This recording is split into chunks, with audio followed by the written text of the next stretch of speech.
Well, good morning. It's good to be here with you all again this morning. And I, too, just want to talk a little bit about the VBS and thank everybody for all that you guys have done. I know you heard a lot about VBS today. You're probably tired of it. But it was just an incredible week. And I want to give a shout out to all the volunteers and to Kim, Bezek, and Lance and the children's ministry team.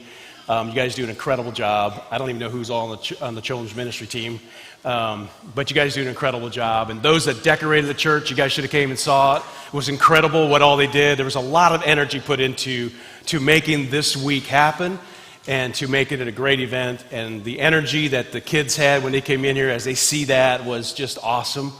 And so thank you very much for all that you guys do. So can we just give the children's ministry team a hand?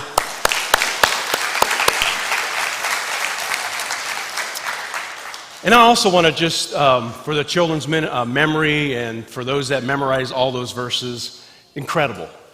You guys will never regret memorizing those verses. And if you were here in VBS and you saw Emma up here talking about her memorization, how that has affected her when she goes through difficult times, having those verses just in her heart and how much that has helped her, the benefits of memorization is incredible. So keep doing that, kids. And hopefully we continue to have more kids do it because it is important for us to memorize. And even as adults, to memorize verses, to just have those deep into our hearts.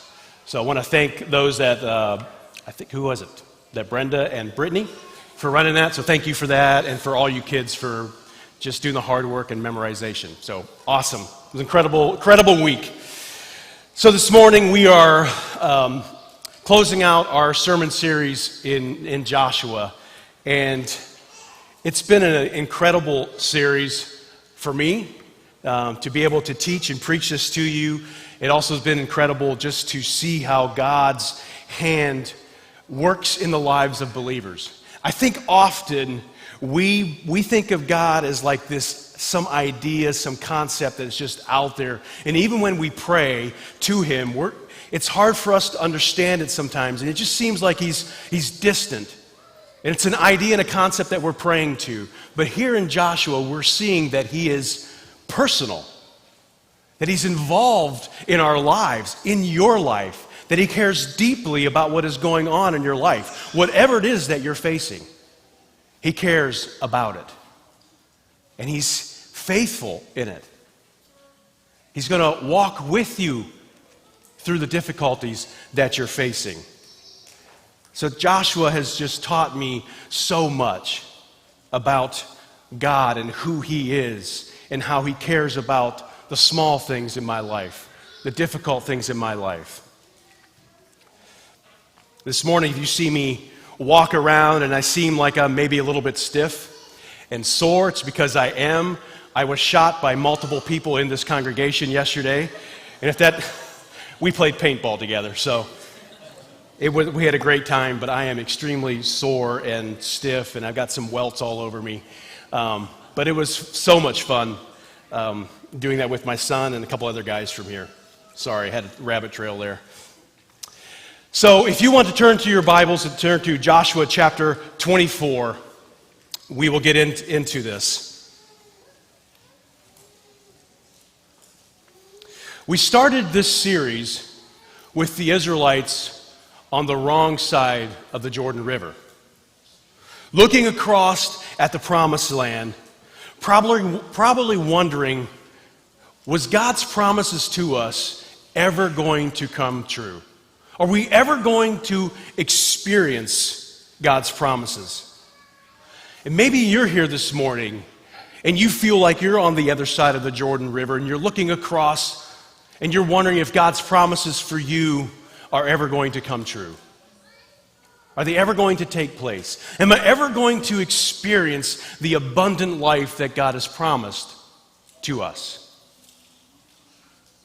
And we learn through Joshua that the one way to experience those promises is that we have to face our Jordan rivers. We actually have to walk towards our Jordan rivers, and we have to step into our difficulties, into the Jordan River. It is there where we will find healing and restoration. And it is there where we find Jesus in the Jordan River. In the midst of our difficulty, you will find Jesus there. And we will, I believe, experience victory. We have to move towards it. It requires trust and faith in God. We noticed that he did not move the waters back until they stepped into the water. But as they stepped into the water, that difficulty that stood between, that boundary that stood between them and the promised land and what God had promised them, God removed it. But not only did he remove it, the Ark of the Covenant, which symbolized the very presence of God, went before them and stood in the midst of it. God meets you in your difficulty and struggles. His presence is there with you. He sees you. Throughout the story of Joshua, we see that when they trusted in God and they took the Ark of the Covenant with them, symbolizing the presence of God, there was victory. They faced tremendous opposition, battles, and difficulties as they entered the promised land. And in this life, God has not promised us an easy life. He's not promised us a life without trials and difficulties. Many of us have gone through extreme difficulties. Many of you are going through extreme difficulties right now. But we have learned that God is in the midst of it. That's a promise. He is with you. Jesus says this in John 16, verse 33. I have told you these things so that in me you may have peace. And here's a promise that he's going to give us. And we often think of promises as blessings and all these things that we're going to experience favor. And that's true. But here's also a promise. You will have suffering in this world. You're going to experience difficulty. You're going to experience trials. But just like we learned in Joshua when God told him as he was ready to face the Jordan River, he said, be strong and be courageous. And that's exactly what Jesus tells us here. Be courageous, be strong, because I have conquered the world.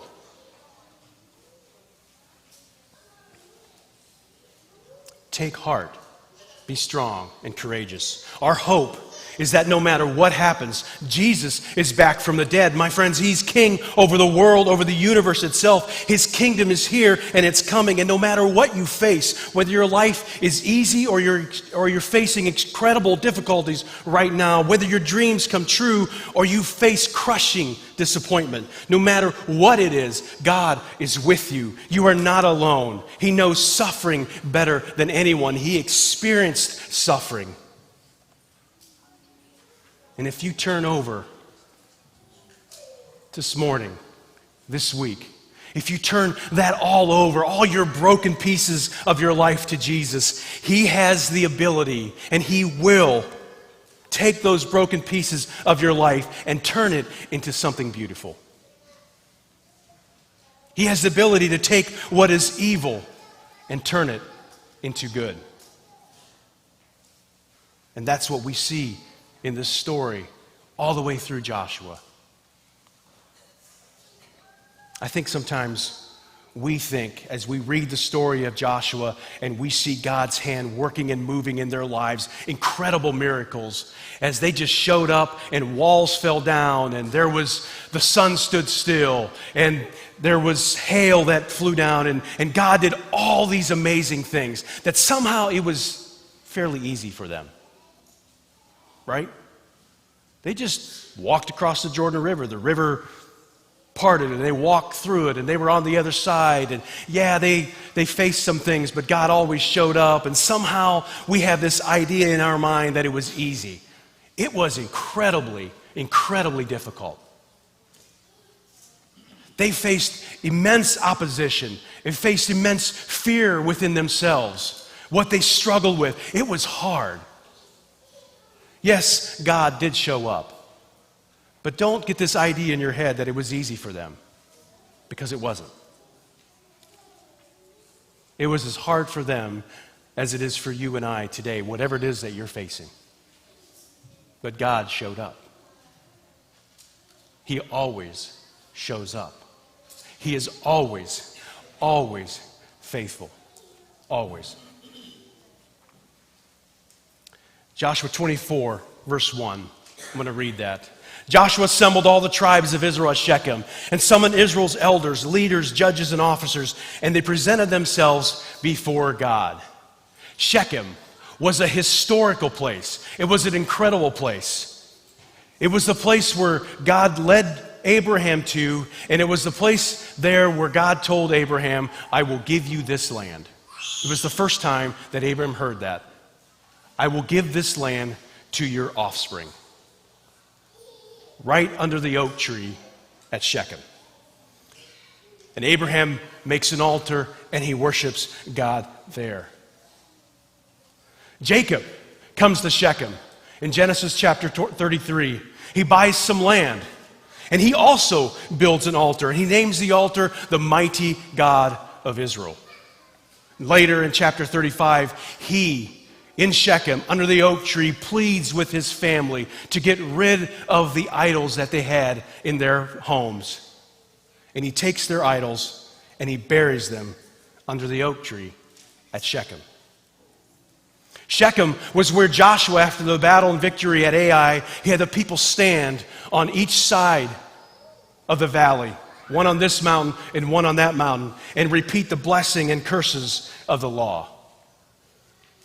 And today, here in our text, Joshua brings them back again to Shechem to renew the covenant, to remind them of God's faithfulness. And at the end of the chapter, we also see that Joseph's bones were buried at Shechem. I'm going to tell you something interesting. I'm not going to get into a lot, but you guys can study this for yourselves.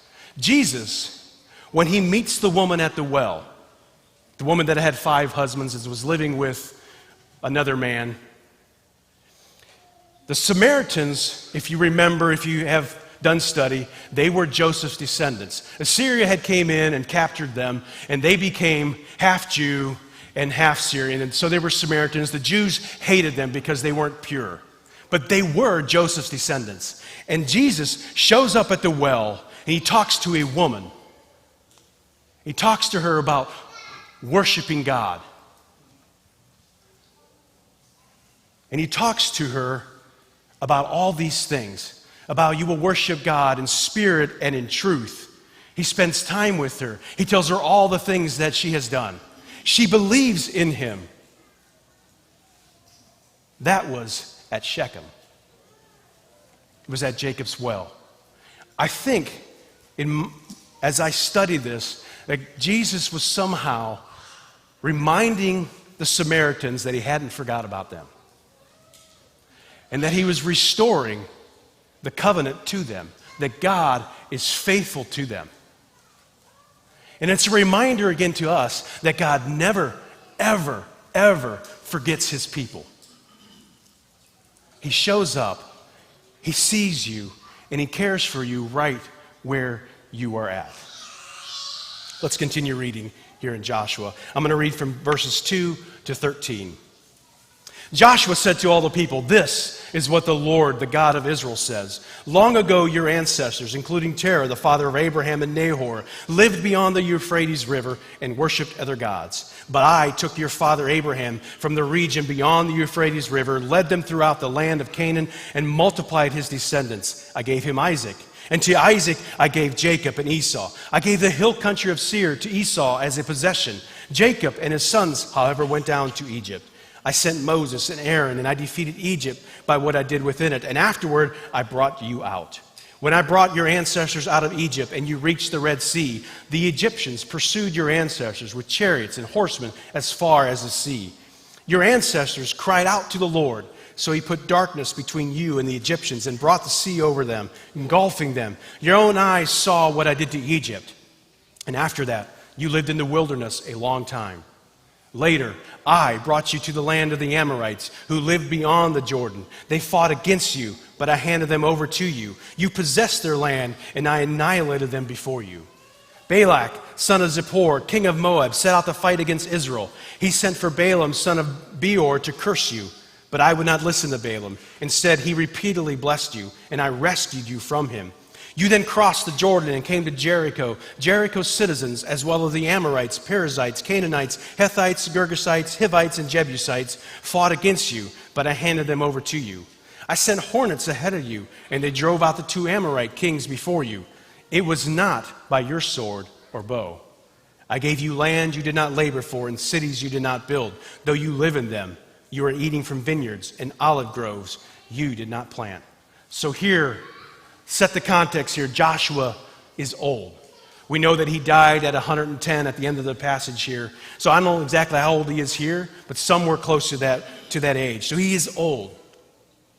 He's had a front row seat to the God of Abraham, Isaac, and Jacob. He has seen God move in astounding ways. He was there when God parted the Red Sea as he served Moses' assistant. He watched as God would feed children, feed his children, the nation of Israel, daily with manna from heaven. He saw him fight battles. He literally saw God stop the sun. And this is his swan song, so to speak. And he's wanting to inspire his people. Now imagine with me, Joshua's old, he knows he's going to die. And we read this in chapter 23. He has already talked to the leaders once. Here he is talking to the people. But you can imagine with me that as he talked to the leaders and told them that he was going to die, that spread like wildfire throughout the camp. And they had spent a lot of time with Joshua. He had led them courageously. They had fought many battles together. And now all of a sudden they hear that Joshua is going to leave them. He's going to die. And you can imagine the uncertainness that they felt in their hearts. What's going to take place now? What's going to happen? Where are we going to go from here? And if you go to Judges chapter 1, you see that they ask the question, who's going to fight for us now? I think today, in our day and age, there's a lot of uncertainty. You can sense that we're in a time of transition. The political field is a mess. It's chaotic. We just came out of COVID. And there's uncertainty. You feel it. Right? You know what I'm saying. That's how they felt. They felt that same thing. What is going to happen now? And that's what Joshua wants to address. And I want to address that to you guys today. Where do we go when we're feeling uncertain? When we're not sure what the future holds for us?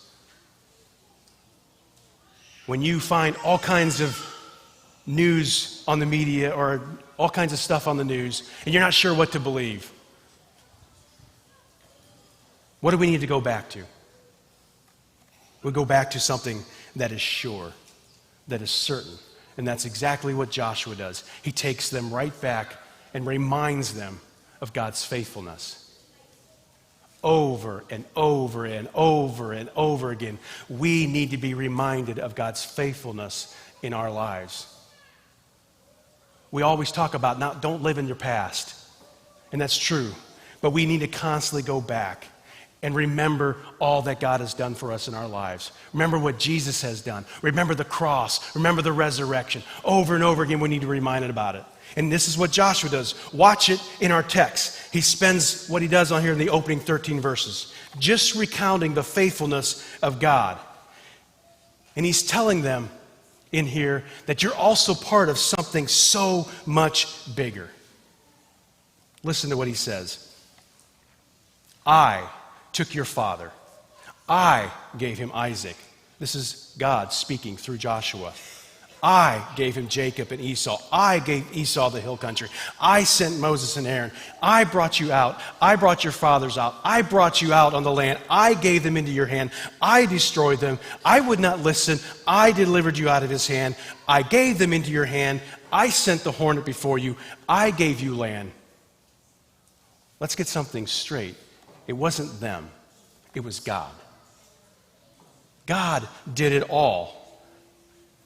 And this is where we see that God is personally involved in your life.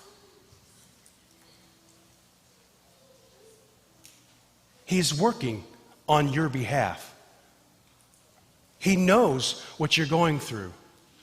And He is with you. He is faithful. He will never leave you or forsake you. He is working and moving on your behalf. He does what He promises. We serve a God that always does what He promises. He promises to remain with us and to rescue us He's faithful to us even when we offend him. Did you notice in those 13 verses, he never ever talked about their sin? Not one time. And yet we know, we've read all the stories, they sinned a ton. They walked away from him. They offended him. He was angry with them. But not one time did he mention it here. He wants them to be aware of his faithfulness and his goodness. It is his goodness that draws us to him. As he read this, they knew what was going on. They remembered the things that they did there. And yet God's faithfulness, in spite of all that, even when we are unlovable and unloving, he continues to and persists in his love for us because he has promised it to us. Notice he starts out in verse 2, your father Abraham, was on the other side of the river. Abraham was worshiping other gods. Abraham had an idolatrous past. But God took him and said, follow me. While your father was on the other side of the river, worshiping other gods, I called him, and he followed me. It reminds me of what Paul says, while you were yet dead in your sins, Christ died for you. And then if we go to the end of verse 13, he ends this part of the passage in verse 13. I have given you land and cities that you did not work for, and or build, and food from crops that you did not plant. Look at that. It's incredible. He takes Abraham from an idolatrous past, and through all this time, he takes him and he ends in a land that he didn't even work for, that he didn't labor for, he didn't build the cities for. There was food there. Our God is incredible. And that's what he wants to do with you. Do you believe that? Do you believe that God is so faithful? He's taken you. All of us have an idolatrous past. All of us do. But he's faithful to see you through it. God is reminding you and I that because we are human, we are dependent on him. That you and I are not capable of accomplishing much on our own or anything. He is a God of awesome power and awesome sovereignty and awesome grace, and he will do what he says he will do. And now, as they face an uncertain future, he reminds them of that very thing. Reminding them of what he has done. Reminding them that he is completely involved in their lives, and they are his children, and he gives them and us what we need. I thought it was interesting that Chad read Psalms 23:1 this morning because it fits right in. The Lord is my shepherd. I have what I need. He's given you everything you need. He's equipped you. And so as we face new seasons or uncertainty about the future, God has given you everything that you need. Go back to that over and over again. What does God's faithfulness speak to you here this morning? For me, it speaks of security. Where is real security to be found? Where do you look for in that inner sense of well-being? What provides stability when the things around you are not stable and safe? What is the one thing that you go to? When I see this story, it gives me security and safety because I know that God is with me no matter what. Maybe you're not in one of those situations this morning, but you will be. Maybe for some of you it's a job. Maybe it's a physical sickness. Maybe it's financial difficulty. Maybe it's a struggle with a friend or marriage. Somehow, some way, your world this morning seems disordered and chaotic. And where is stability, security, and safety to be found for you this morning? And God is telling us through this story, I will give you security and stability and safety. God is certain. His promises never fail. We need not to worry. He will go with us. And there is safety and security in knowing that God is here right now here at Bethany in our midst. Do you believe it? Do you trust in it? Are you going to him? If these promises are true for the Israelites in the book of Joshua and here in Joshua 24, then they're true for us as well. If he didn't leave them, he's not going to leave you. If he cared for them when they cried out in Egypt, a picture of bondage and sin, he will listen to you when you cry out. That's his promise. That's what verse 7 says. When your fathers cried out, I answered. Everything you ever face, you can say, God knows this. Every place you're in, God knows the location. God knows the situation. God knows the circumstance. God knows what's going on with you. Think about this. If you are God's child, you will never, ever step out of the circle of knowledge of God. Never. Can't be done. You can't step out of the circle of him knowing what's going on. The things that are troubling you, the things that are mysterious to you, the things that are hard to understand. He is working out his purpose. And in those moments where you don't understand, where it's hard to sense his love, where it's hard to understand his purpose, you can take comfort with these words, my Father knows. The one who set the direction of my life long before I took my first breath, he knows. And he is in the midst of your Jordan River, in the midst of your difficulty right now. I remember a time when I was a kid, I was a fearful kid. Hated the dark. Hated being alone. And we traveled a lot with my parents. And there was times we stayed at people's places, and I would sleep with the kids or whatever, kids my age, boys my age. And I hated it. And I remember late at night, 2, 3 o'clock in the morning, slipping back into my mom and dad's bedroom, waking them up, I'm scared. And I remember one night, at the end of their bed, they didn't use all the blankets, and there was one blanket there at the end of the footrest of the bed, and I just grabbed that blanket and laid at the foot of their bed. And there was security there. I wasn't alone. That's all I needed. We are all looking for that. Even as adults, we want security. We don't want to be alone. We want to feel safe. God provides that. He's the only one that can provide that. Wherever you're at, I don't care where you're at right now, God is with you. He's providing that security. Will you recognize it? Will you crawl in the blanket of his love, so to speak, and just wrap yourself around with it? I guarantee you, you will feel safe and secure.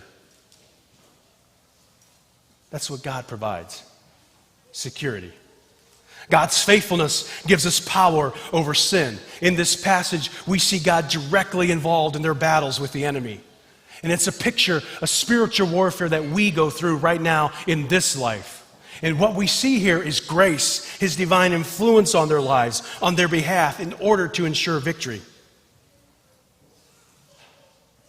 Yes, through Jesus' death and resurrection, the power of sin has been broken, but the presence of sin still remains. We still struggle with it. There was evidence of this week, probably in your life. It was in mine. In the words you said, in choices you made, in the thoughts that you had, and desires that you had, and struggles that you had, in the conflict that you had, sin is still present.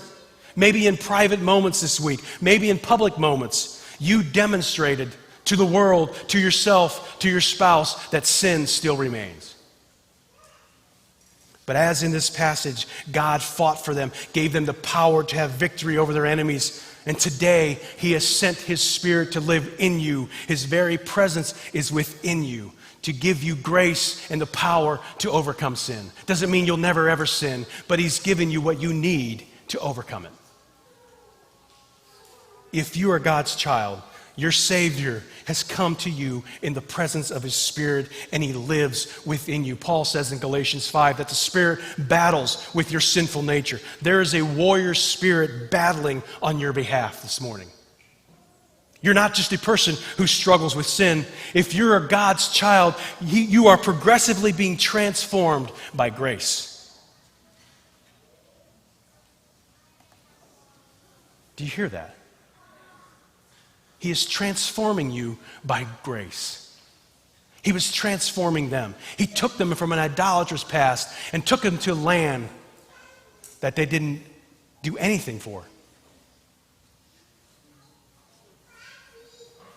And he won't turn from the work of his hands until that work is done with you. Until you have been fully transformed into the image of Jesus. You know what that means for you this morning?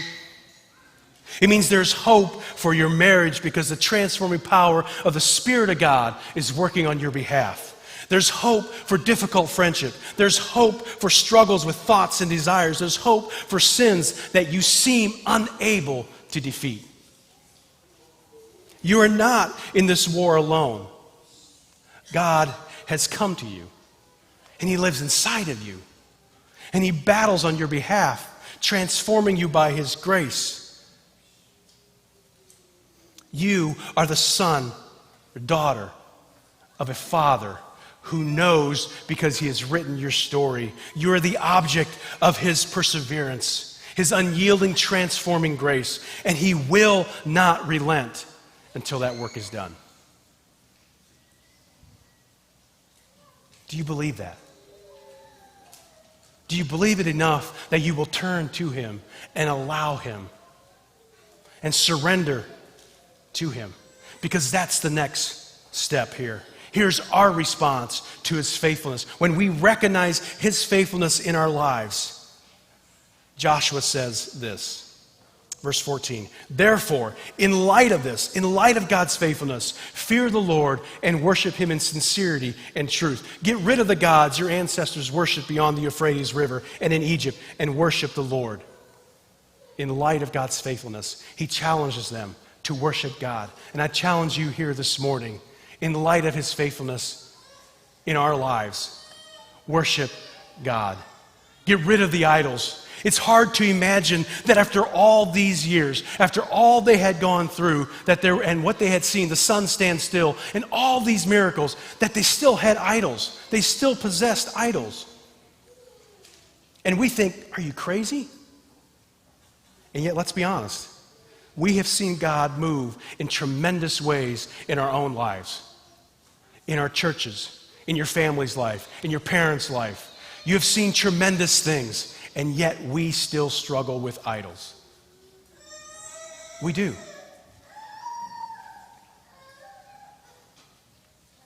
Idols never just disappoint us, they addict us as well. Because the buzz joy that creation gives us is so short, we have to go back again and again, and soon we're convinced that we cannot live without the next hit, so to speak. And what we tightly hold on to takes hold of us now commanding of us what only God should ever command, our hearts. And what holds our hearts will dictate our words and behavior. It is possible to think that you are a God worshiper because he's the object of your formal religious worship. But when it comes to the day-to-day affections of your heart, often something or someone else is in control. And it's not always that we are under the control of evil things. Often good things have control over us that they should not have.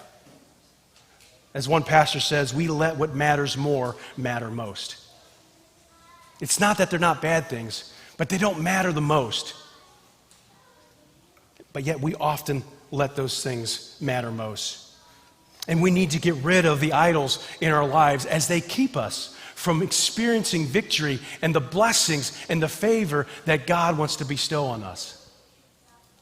God is working on our behalf, but when we have these idols, we're distracted. We're not focused on God. We don't hear him. We don't listen to him. And we're not experiencing victory because we're going to the wrong source. That's why we need to get rid of the idols in our lives.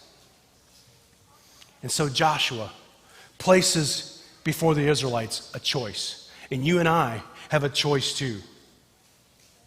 Who are you going to serve? Who are you going to worship? When you leave here this morning, and as you enter into the work week on Monday, and things come at you, who are you going to worship? Who are you going to serve? We all have a choice every day. We have to make a choice. When Joshua says here, I choose to serve the Lord, he is saying that I have chosen, I'm choosing today, and I'm continuing to choose every day. That's what lays here before us. Who are you going to serve? But if it doesn't please you to worship the Lord, choose for yourselves today which you will worship.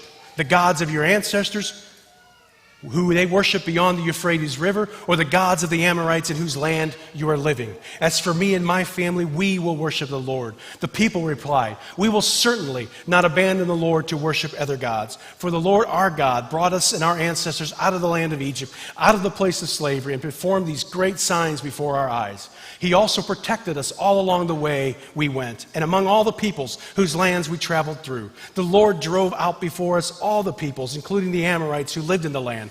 We too will worship the Lord because he is our God. But Joshua told the people, you will not be able to worship the Lord because he is holy God. He is a jealous God. He will not forgive your transgressions and sins. If you abandon the Lord and worship foreign gods, he will turn against you, harm you, and completely destroy you after he has been good to you. He's telling them to count the cost. Count the cost. Are you really going to do this? You can't worship God on your own. Are you going to do this? Are you going to make this choice? This isn't just something you say flippantly and then go about your day. This is serious. And the people answered Joshua, we will worship the Lord. Joshua then told the people, you are witnesses against yourselves, that you yourselves have chosen to worship the Lord. We are witnesses, they said. Then get rid of the foreign gods. And this is the key verse, verse 23. Then get rid of the foreign gods that are among you, and turn your hearts to the Lord, the God of Israel. So the people said to Joshua, we will worship the Lord our God and obey him. Each day you and I have a choice to make. Are we going to choose to follow God and or the gods of this culture? The gods of success, fame, fortune, power.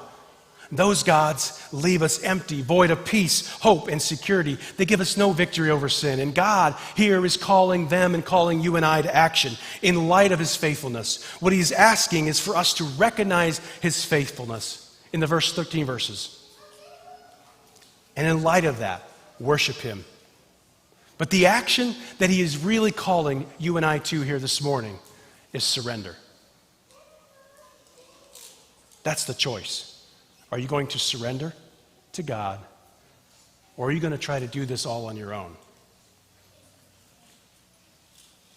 That is the call. It's not about you buckling down and I'm going to obey and do this thing. That's what they tried to do, and it didn't work. The law doesn't work. The choice before you and I this morning is surrender. You want to get rid of idols? Surrender to Jesus. That's always the choice. As you and I look ahead to an uncertain future, he has promised us, the church, great things. I think we live in the greatest time in the history of the world. The opportunities that we have. Yeah, it's uncertain.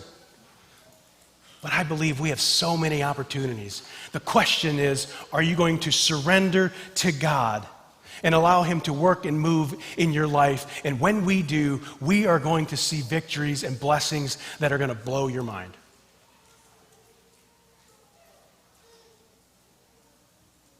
Will you surrender? Will you surrender this morning?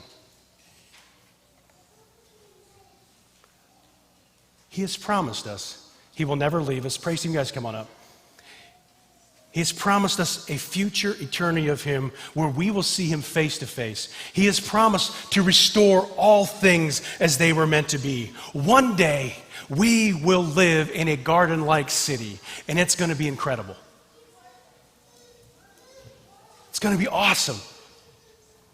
And we live for that, knowing that one day, everything that we experience in this life is going to be taken away and restored to perfection. So we can live in this life, in the midst of difficulty, with hope, because we have a future. We know the end. We know that victory has already been won. And so we can have great courage because of it.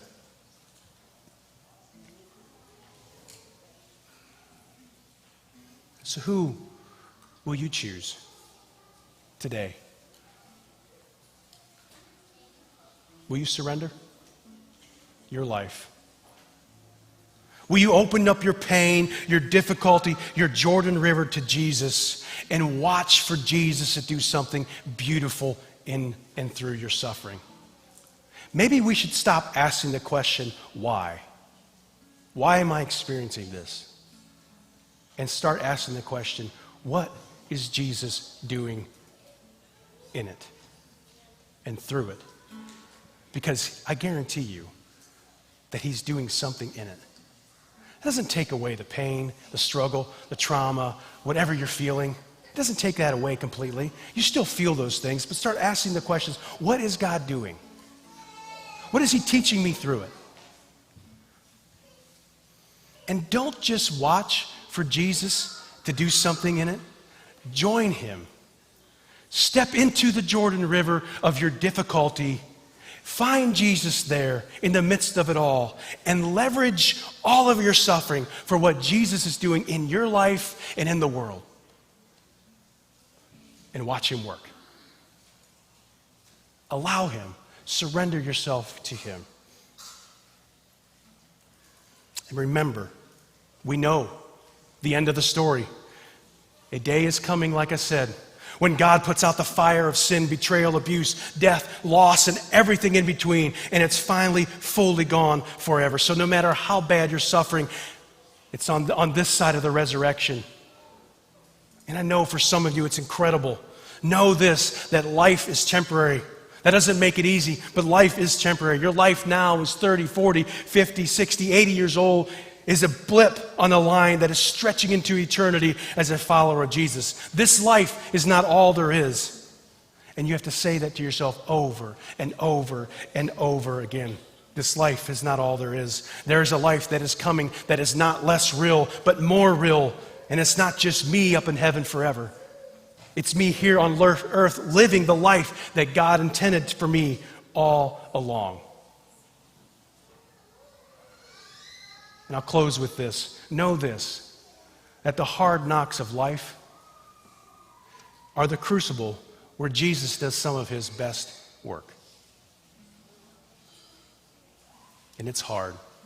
It's painful and frustrating. But that is where you'll see Jesus work and move when you surrender it all to him. Shall we stand?